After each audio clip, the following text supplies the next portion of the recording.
From foreign talent invading Philippine soil to a primetime actor engaging a behemoth of a man,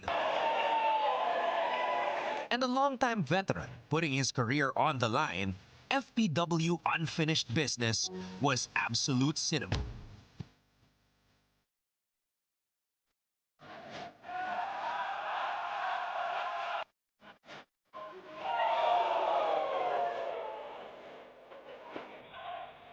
One of the most intriguing matches of the event was the 5-on-5 Ubusan ng Lahi elimination match featuring FPW's Cali Nueva, Legendarios, Joshua Elevista, and the YOLO Twins as they battled Grapple Max Singapore's SPD, Hotshot, Extian, Big Dave, and Julian Creed. Seeing 10 wrestlers inside the ring at the same time was an absolute riot.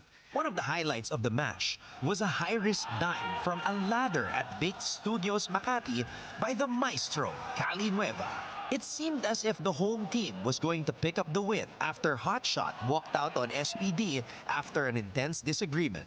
Despite being outnumbered, SPD managed to outsmart Team FPW to secure the win.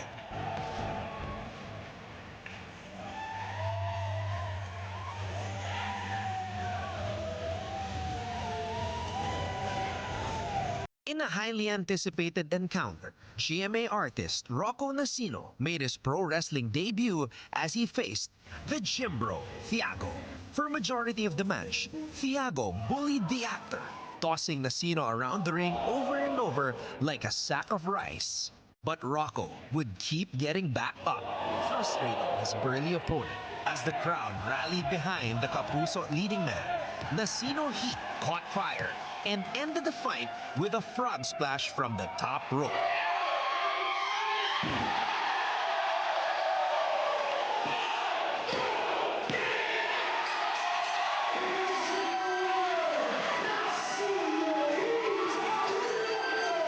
The main event featured crowd favorite Chino Guinto and reigning FPW champion Cuatro. Right before the start of the match, FPW President Red Oliero announced that if Guinto loses, he would have to retire. The Golden Boy came out guns blazing, and it looked like he was finally going to achieve his ultimate goal of capturing Filipino Pro Wrestling's biggest prize. However, it was not meant to be, as Cuatro ended the Blessed One's dream by pinning him 1, 2, 3.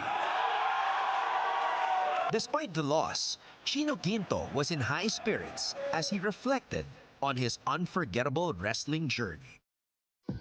We're here right now at Big Studios, Makati, where we just wrapped up an amazing event, Filipino Pro Wrestling Unfinished Business, and I can't believe what just transpired at the conclusion of the main event. Chino Guinto, unfortunately to his fans, losing to FPW champion Cuatro, and I can't believe that he grabbed the mic after and said that this was it. Chino, your thoughts as you conclude what has been a hell of a career? Well, I always say if you're not in the business to be a champion, then why bother being in the business, right? So it has been a journey for the past year. Now, me wanting to be the champion, and our president, Red Oliero, doesn't want it to happen. So I had to put matters in my own hands, put my career on the line, and you know, ang daming nangyari. And tonight was a culmination of that. Unfortunately, I was on the losing end. But the truth is, Anton, no regrets. I've been wrestling for 10 years. I gave my heart out to everyone here. And I'm just happy that we have a turnout like this today. We have Rocco Nacino, a mainstream celebrity, actor, wrestling. My opinion, match of the night. I don't mind being outshined by this guy, but yeah, those are my thoughts. I'm retiring, but on a happy note. So, yeah. Chino, you had a very sentimental post, and I really felt the journey, the things that you were sharing started in 2015. You worked so hard to get to this level, a chance to be the champion. You even tore your ACL along the way. I can't believe it myself. I mean, because you know what they say in wrestling, I mean, you're never really retired. But I gotta ask you, is this really it? It's it. It is it. I always say, even before those posts, na this is not a work, if you will. This is true. This is our shoot. If I don't win the championship, I'm going to retire. And unfortunately, it didn't happen. But like I said, it's the journey, you know. The thing about wrestling is it's not about the belts. Even they make all about the belts. But hearing the people chant my name, even in defeat, I couldn't help but like feel.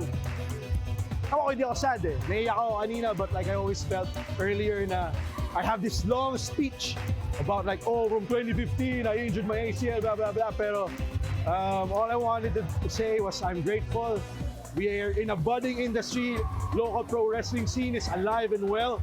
We have people from Singapore flying in to wrestle here. We have Rocco Nacino, as I mentioned earlier. Actually, I have this dream, Anton. I always, every now and then I would see in my mind, me in a big venue, dati Araneta, ngayon MOA Arena, me watching from the stands, a local wrestling show. And I realized just recently na, oh, I'm watching and I'm not part of it. So if this is going to lead up to that, I'm happy. I'm content. At the end of the day, it's about supporting the local wrestling scene. There's a lot of room for entertainment here in the Philippines, and you guys better watch out for FPW and what we're doing in this ring. Lately, you guys have been bringing in international stars. As you mentioned, Grapple Match Singapore, that was a hell of a match as well.